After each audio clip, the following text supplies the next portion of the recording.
Thank you, everybody, for being here. And if you came to get information, you're in the wrong place because I don't know what I'm talking about. But I'm going to ask you a bunch of questions. I definitely have that going for me. It's the capacity to take account and make manure. So what we'll do is just continue. Basically, a lot of it is questions for yourselves, but we're going to run through some of these because, you know, what winds up happening all too often is as we go through this, a lot of when you want to be a listing agent, everybody say like, oh my God, now that the market's shifting, buyer broker's shifting, we want to become a listing agent. So it's always better to own the inventory and have that control of the inventory. Mike Ferry 101. I've been with Mike for many, many years, and now Tom, and you know, so there's always people. But I want to write down, and I'm going to ask everybody to participate by writing down some of these thoughts. Write down this number, or this. That's not even a number. This, the word 2. Okay. Write that down for yourselves. Write it somewhere. If I don't see you writing, I'm going to come around and start smacking people. Please play fair with the others. I'm the other. Play fair with me. So the reason I'm saying this is this. Every one of us in this room is too something. You're too young. I'm too old. You're too pretty. You're too whatever. Everybody is going to be something. So when you start off in real estate, we all start off as, man, I'm too young, I'm too inexperienced. We all hide behind the word too. Right now, watch, I'll be 60 next year. I'm too old to keep doing this, man. I've been doing this 40 years, dude. I'm too something. We're all gonna be too something. First thing I want you to do is get rid of that word because it's the biggest bullshit excuse you're ever gonna see. And it's the first one that plays in our minds. I'm too something. Get rid of it. If you wanna be the best listing agent out there, that is the first thing. Start eliminating your excuses. Because the excuses are, as I was telling Adam, everything you want is on the other side of comfort. Time to get uncomfortable. Because if you're planning to be comfortable in this industry is going to continue to get uncomfortable. So unless you're willing to adapt to that discomfort, and if that discomfort stops you, then it's going to really be a bitch going forward. Because guess what? Whether it's pandemics, whether it's the bridges falling in the bay during earthquakes, whether it's Y2K, doesn't matter. Planes into buildings, wars, there's always going to be disruption. The only question I'm going to ask you guys is how do you respond to it? Because remember this, at the top of this, when we look at this, and that's why I wrote this way, look on the inside before you go outside to help sellers, because on your mindset, first thing in the morning is this. When you start off every single morning, what's the question that loops in your mind when you wake up? Every one of us has something. Yeah, he's saying, am I going to be able to walk? That's great. Can I get new tennis balls for my walker? Right? So there's always something that we're thinking of, but be mindful of what your first thought is. Because I checked that. There's a good friend of mine that I've known for years, Freud Candelario, who was selling thousands of homes. Every day, Freud would take his signature, write his signature very first thing in the morning because he could tell his energy based on how he wrote his signature. Was it stiff and tight or was it, today I am a bold mother, right?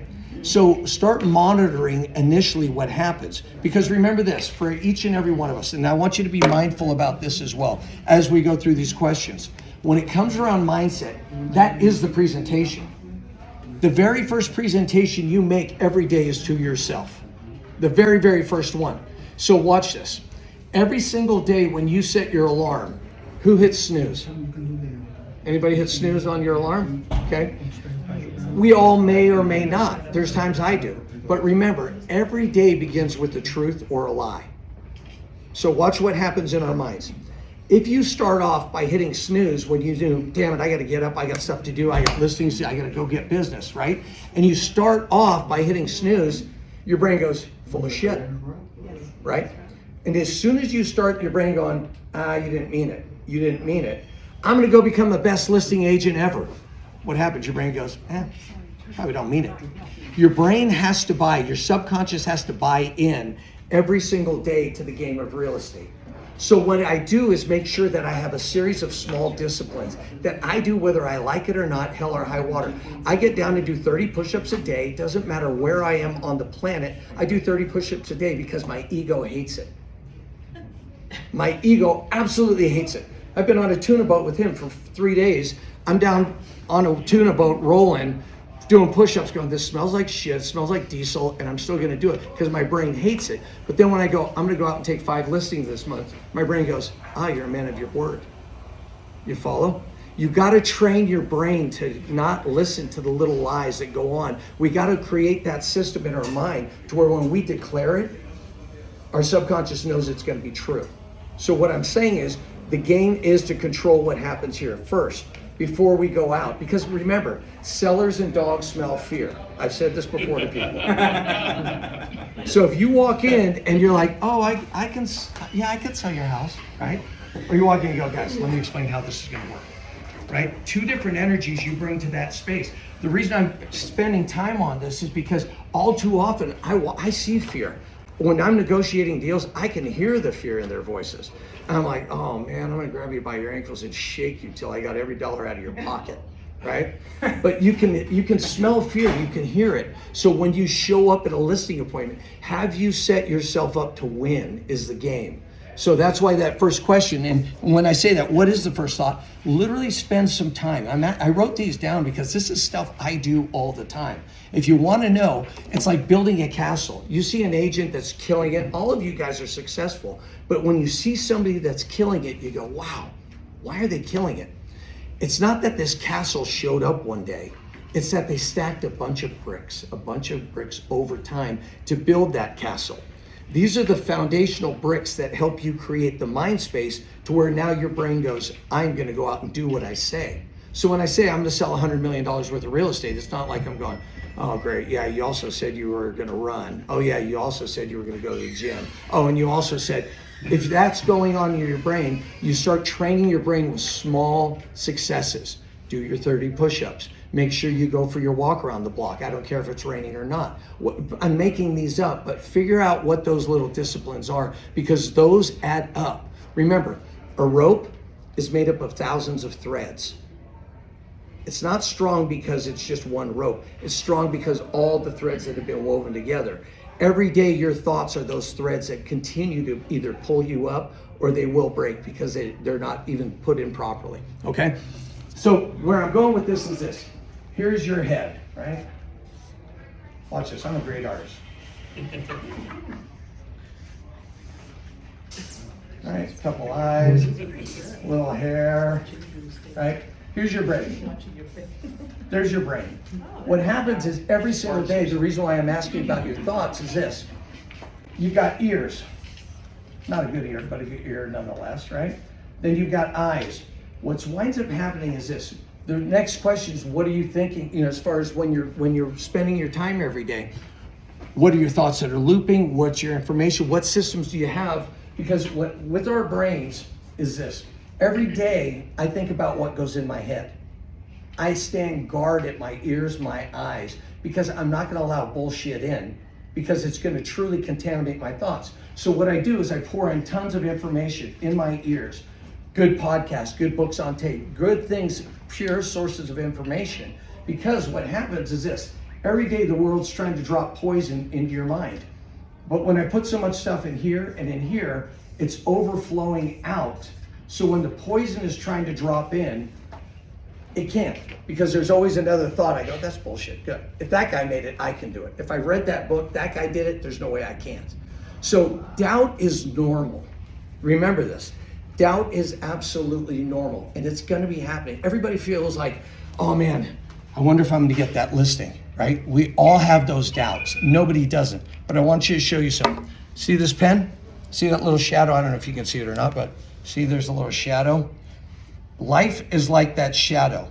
That doubt will always be with you, no matter what. Wherever you go, you think like, oh, I should just automatically understand to be successful. That's just the way I should be.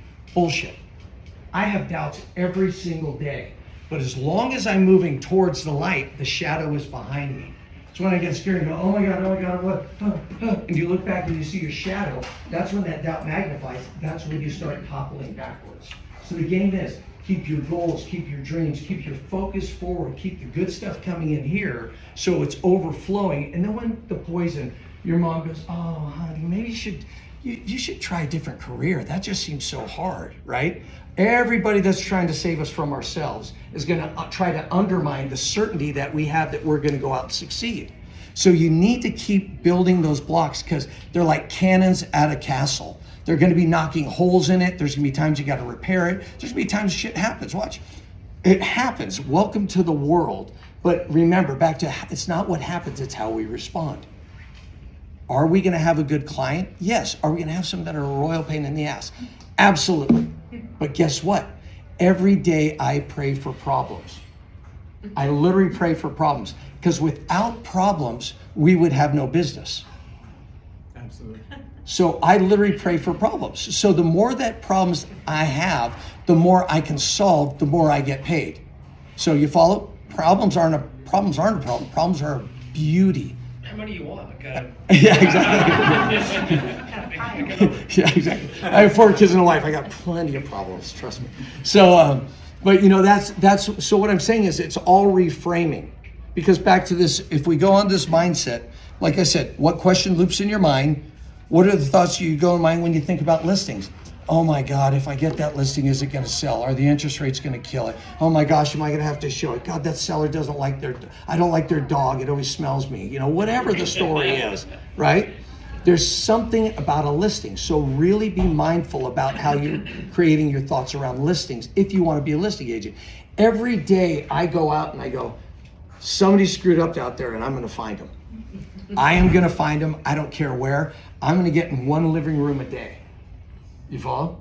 My goal is to be in a living room a day.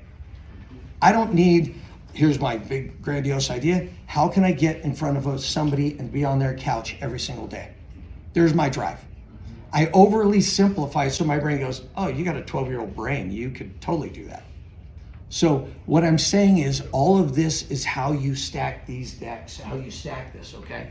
So if you really want to become a listing agent, a buyer's agent, a manager, I don't care what you want to do in real estate or in life, figure out where your thoughts are going and then you start to direct them because you got to play the game.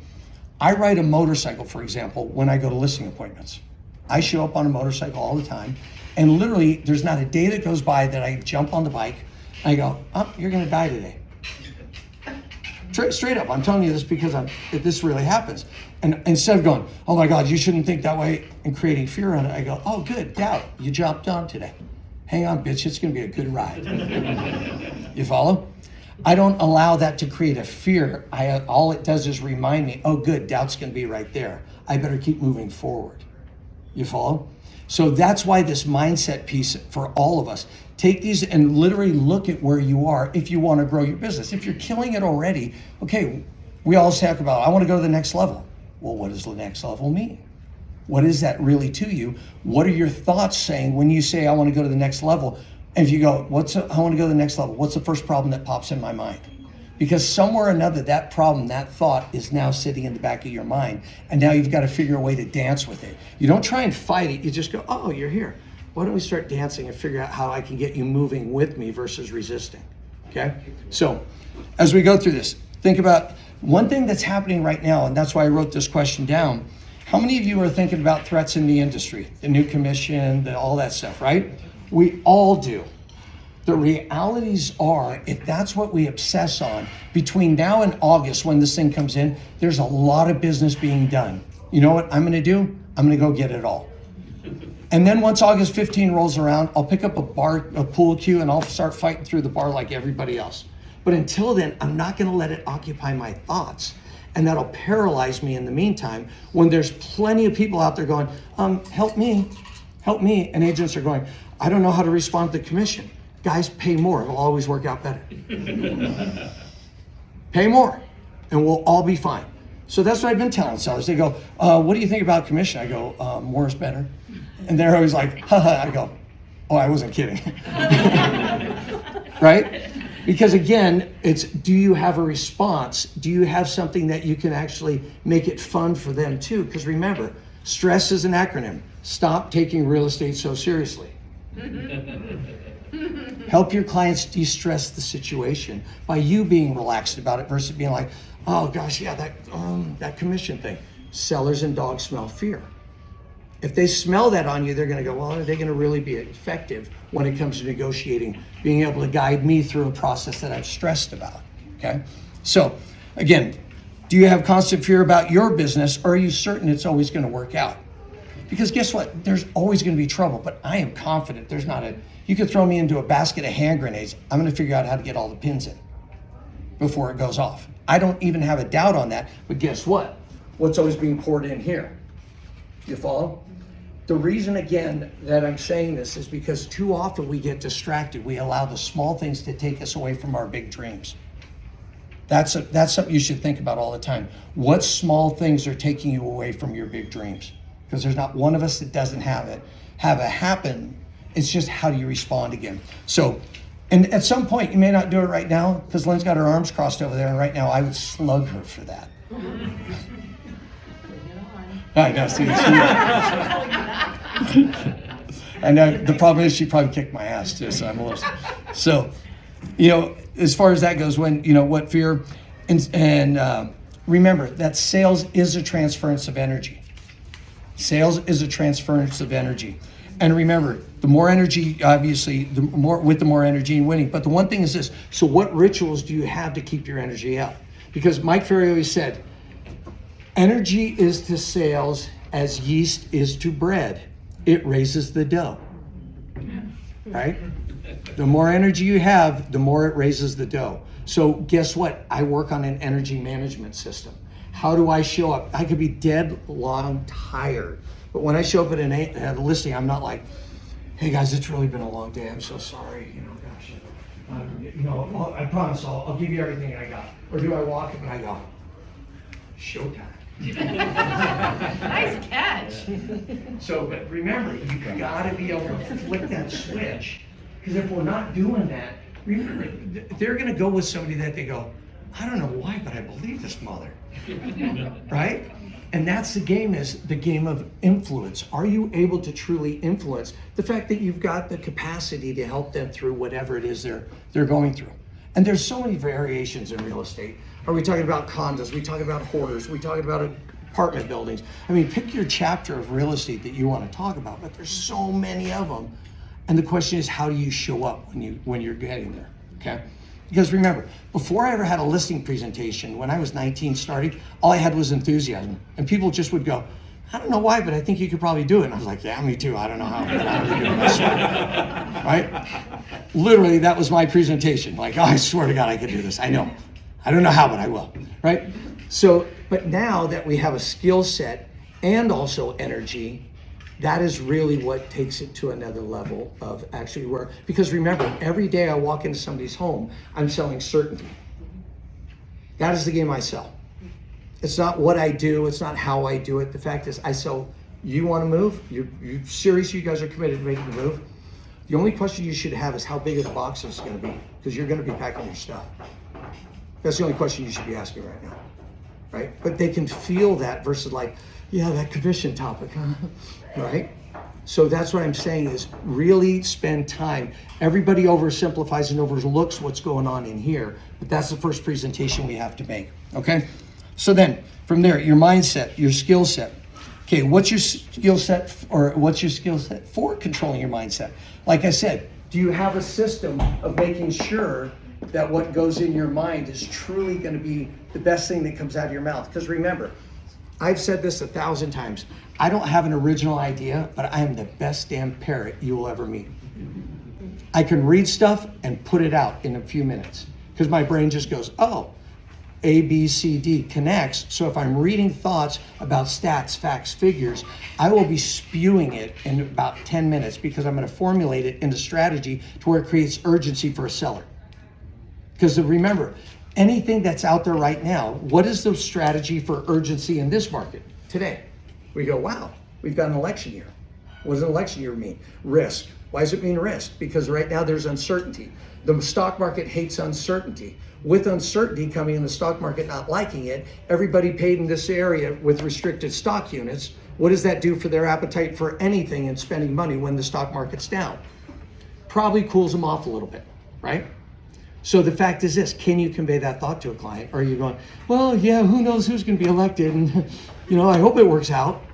Or are you going to have a congruent, continuous thought that you can actually convey and create urgency? So getting to the market sooner is going to de-risk the sale for you, right? So I'm moving the future closer so that action takes place. You follow? But that's a skill set. So, like I said, all of these things are like spokes in the wheel. Because remember, I'll do more drawing. I know you guys are impressed, and I'll autograph these and sell them at auction. Don't worry. It's awesome. So, we're talking about a wheel. You've got mindset.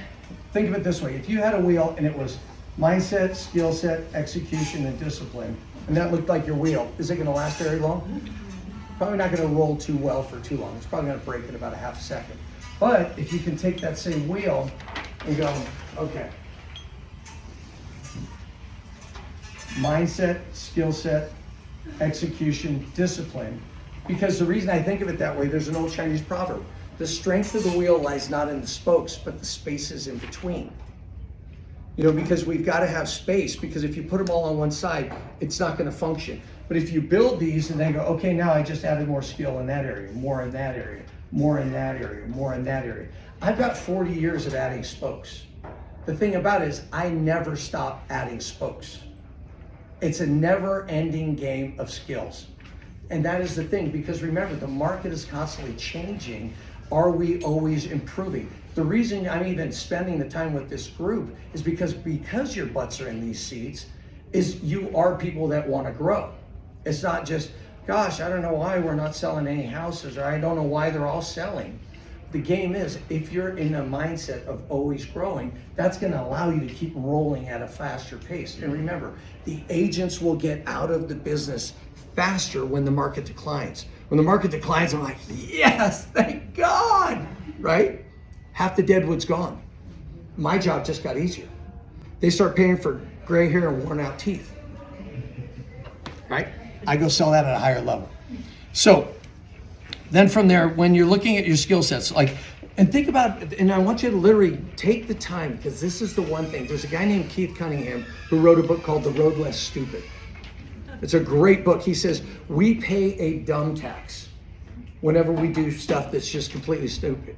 And one thing that Keith says all the time, he goes, remember, every great idea in business, or every bad idea in business, started off as a great idea. Every bad idea in business started off as a great idea. What was his name again? Keith Cunningham, The Road Less Stupid. And so Keith talks about thinking time. Do we take the time to think? And that is one of the biggest challenges I see for all of us, including yours truly.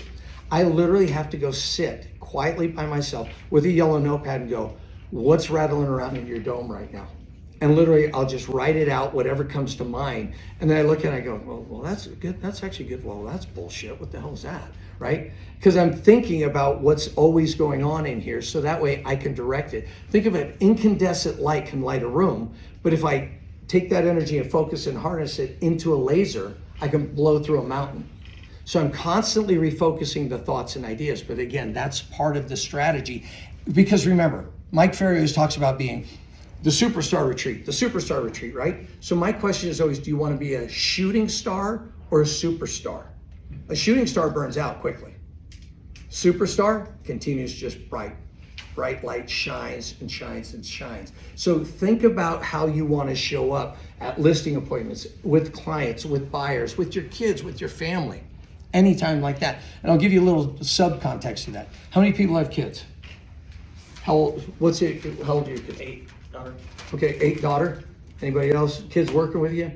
Teens and a 22-year-old. Perfect. So remember, my wife and I, Drew's here, our youngest son, my wife and I made a pact. When our kids were little, we would never come home bitching about business. Because the first thing that happens when you come home bitching about business and you go, gosh, I don't know why my kids don't want to get into business. Shocker, right? But the fact is, go work at Apple. Oh, my freaking supervisor, my this, my that. Don't, if you don't have it, I got some. See, I talk shit all day. Talk shit, sell houses. So where I'm going with that is just, but literally think about your business and how you want to structure it. Because if you're going to be playing the game, like for me, for example, I have a written out plan. Like I said, I'll be 60 next year. I have a written out plan to be doing this till I'm 75. How come that is? You know, why is that? How come that is? Why is that? Because part of it is this. I've seen many people retire and become irrelevant. And irrelevance happens when you're no longer in the game and they go, oh man, I'm gonna go relax. Here's one of the crazy things about relaxation. You know, they go, oh, I'm gonna go play golf. I'm gonna go do this all the time. The biggest thing that happens is what do? They go out and take up a hobby that requires resistance.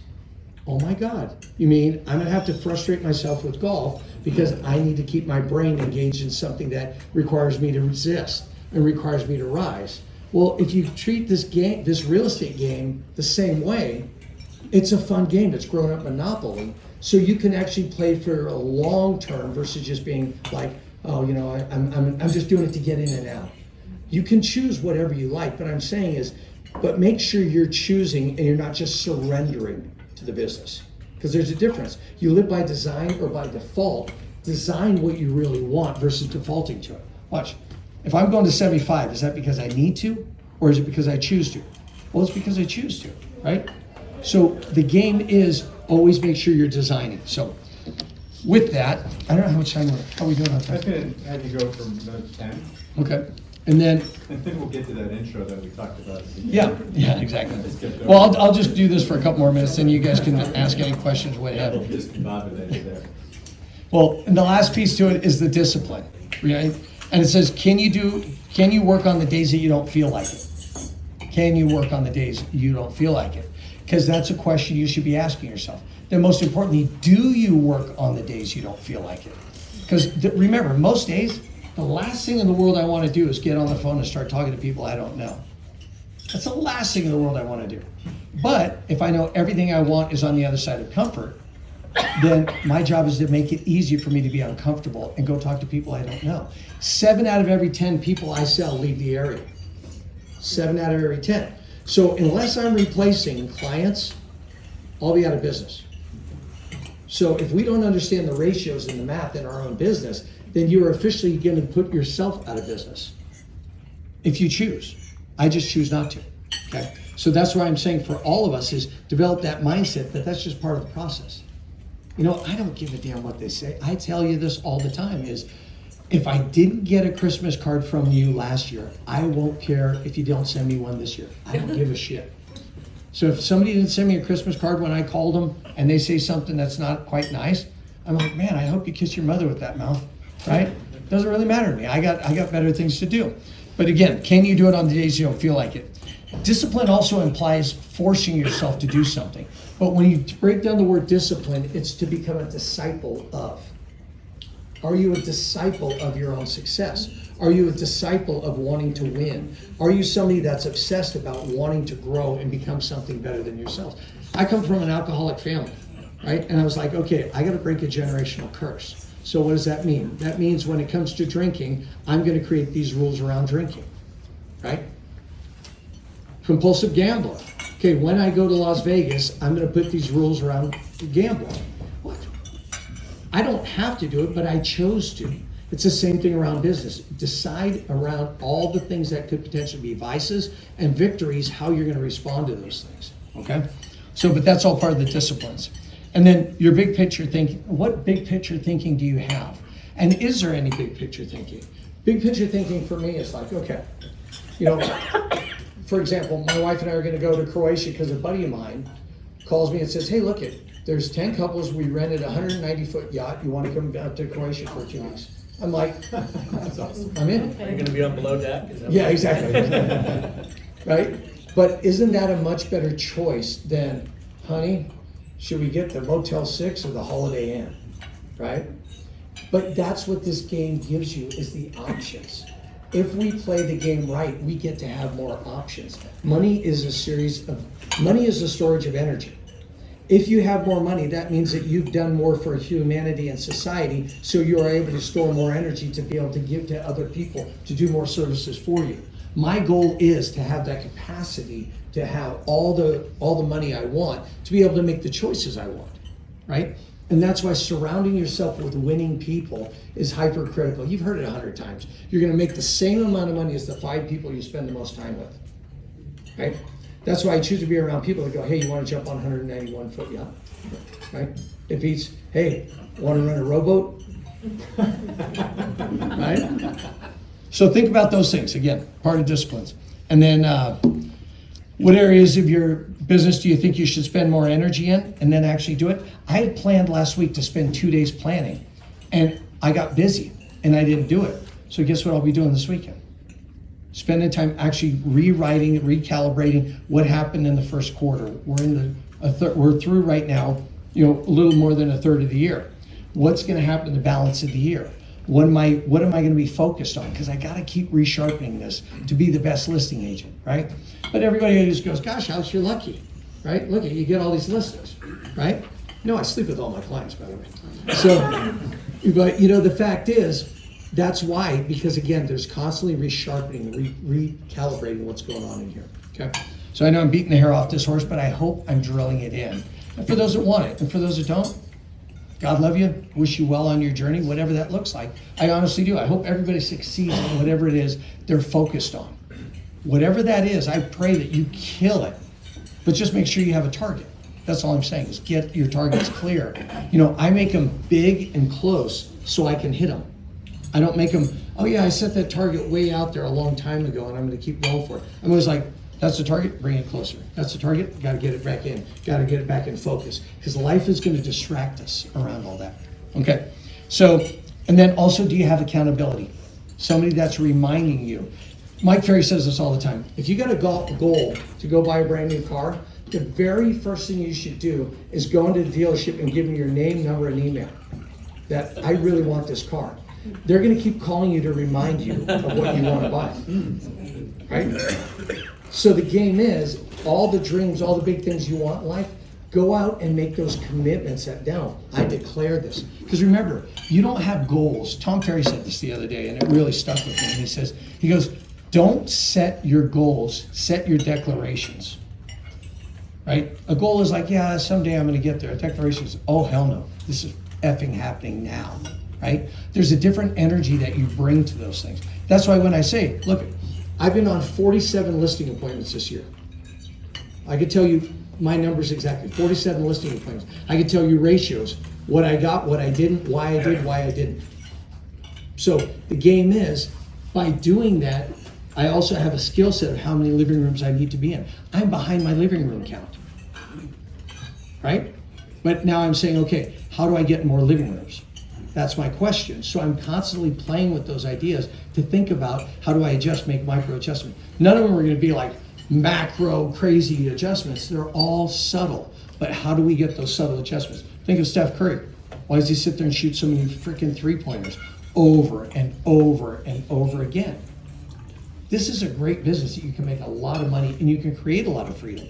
You can also create the biggest prison in your mind if you don't play the game right. So that's why I'm saying again, all of the things that we talked about so far, as far as mindset, skill set, execution, and then discipline, think about those things, take the time to think about them, and more importantly, all of you are eating and all that good stuff, take the sheet and actually fill it out for yourselves. I don't care if you do or not, but I would hope that you'd care enough about yourself and the people that you have around you and you care about, that you'd actually take the time to do it, okay? So that's officially the end of my sermon. Everybody pass the hat around, give me $1.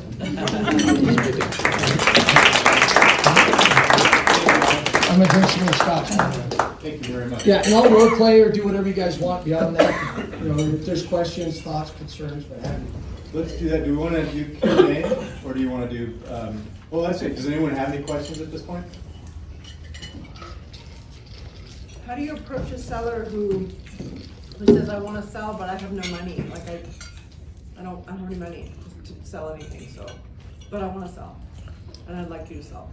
Okay, so the question is it liquidity that they don't have? Meaning like?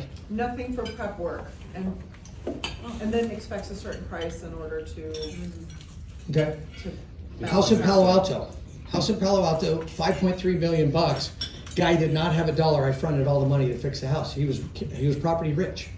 So the question is, if you don't have the capital, for example, we have a capital slush fund that we use to, if we have to advance costs. But then you better have good documentation if the home doesn't sell, or if you make a recommendation around, hey, you know what, I think you should paint the place that didn't sell, and then they go, oh, well, you made the recommendation, I don't know why I should pay, the house didn't sell. So make sure the way we do it is have a set up to where you can lend them the money, number one. Number two is the fact that in a case like that, I would have either a third-party resource, which I've done, we do have as well, a third-party resource, because remember, we're there to solve a problem. Do I try, again, if they're that strapped, and it also depends on where they are in the spectrum. If they're down here and I go, man, they barely got 2 nickels to rub together, I'm gonna be careful to have my painters advance that and hold the cost to the close of escrow, because I don't wanna screw my painters and the people that do the work. So I'll recommend in a case like that, here, I've got somebody that I really want you to talk to. These guys have, it's private money, granted, it's gonna cost X, but if we've done a cost analysis on the property, and I go, if they spend X, they'll return Y, then I'll make a recommendation. But I have resources, whether it be personal capital, whether it be, and it depends on how much too. Right. But personal capital or actually greater capital, to solve the problem. And it depends on also the extent of what they're doing. Because many times I'll talk to sellers and they go, well, we want to remodel the kitchen, we want to do this stuff before we go to market. I go, well, so now let's look at the timing. If you take 60, 90, 120 days, that's going to put us right into the election cycle. Do we want to take that risk? Right. So then I start talking about risk. So back to it is, remember, always have a variety of arrows for your targets, and make sure that whether it comes to money, whether it comes to resources, people that you're going to have. I hope that, I don't know if that Yeah, answers. no, that's great, thank you. Anybody else? Anybody else, Gosh? Sure. Do you have a pre-listing package or process? I do have a pre-listing package, and the pre-listing package primarily is comps, because again, here's the topics we'll talk about, and I have just a simple outline of what we're gonna talk about, but I don't go into, like Mike has, the full pre-listing package. I don't personally send one out, but I will send a text, here's a conversation we'll be having, here's the key topics. When I go through your home, I'm gonna be looking at it through these sets of eyes, so I have an expectation or a setup, but not a formal, hey, I have it delivered the day before and all that. Because we're gonna run through it, and there's remember, whenever you list a property, there's a 2-step process. Hey, why don't I come in, take a look at your home, then I'll go back to the office, run comps, and then I'll get the information, then I'll come back again for the second presentation. I do it in one, personally, because I have all the comps. If I walk in, I go, oh my God, this was a sleeper. I had no idea you had the Taj Mahal behind this little house, right? Then let me recalibrate my comps, because I didn't realize on per square foot, it was showing up front that it was only 820 and you've added 3,000 feet. Okay, I gotta recalibrate. So that in a case like that, I might go back, but I only do it one step. Because there's a variety of ways to do it. I prefer the one step and be more comprehensive. I don't know if that helps. Yes, it is. Thank you. Yeah. Well, cool, Do you close, on your presentation, do you close for the listing of that presentation? That's a good question. That is a really good question. It's a case, and it is case by case. And it also depends on the rapport I have with them. Like if it's a referral, and like on a referral, I'm gonna be a little more delicate, especially if it's a friends and family referral. I'm not gonna come in and just be the, just bone crusher. I'm not gonna crush skulls. But if it's somebody like, if I'm going in on expired or something, and I see they got a bleeding neck, and they're just sitting there and I'm going, you guys are gushing. So at this point, I'll watch you bleed out. And I'll literally say things like that. I go, guys, you have a bleeding neck in real estate. And I don't know, right now I can stop the bleeding, but the longer you wait to make the decision on who's gonna help you with the process, I can watch you bleed out in the process, but that's not gonna help you. Why don't we go ahead and get the right agent here to stop the bleeding, make this process get you move forward and get you beyond this so you can get on with your life. Fair enough? Right? But I'll go ahead and push on those types more. I just got one in San Jose and Willow Glen, just got a call while I was here. They were referred by somebody I've worked with. Hey, we're going to interview more agents. Great guys. I respect the fact that you want to test the market. Here's the deal. I hope we're the right fit because I would really enjoy working with you. But if we're not, I respect it because I respect the people that referred me to you in the first place. And I want to make sure I honored their request to have me meet with you. And I hope the information was helpful. And if it is, hope we have the opportunity to work together. If for some reason I'm not a fit, I wish you the best regardless. Right? So I'm gonna always meter who they are and how they came to me to decide how aggressive I'll be. Right? Because sometimes I'm like, look, jackass, you got this freaking house full of crackheads and we gotta get them out of here. Right? So I'm gonna be, I always, there's an old saying, is like, a young rattlesnake is the most deadly because they don't know how to meter their venom. Right? I'm an old snake. I just meter the venom on based on what I need to do for people. Then I'm done.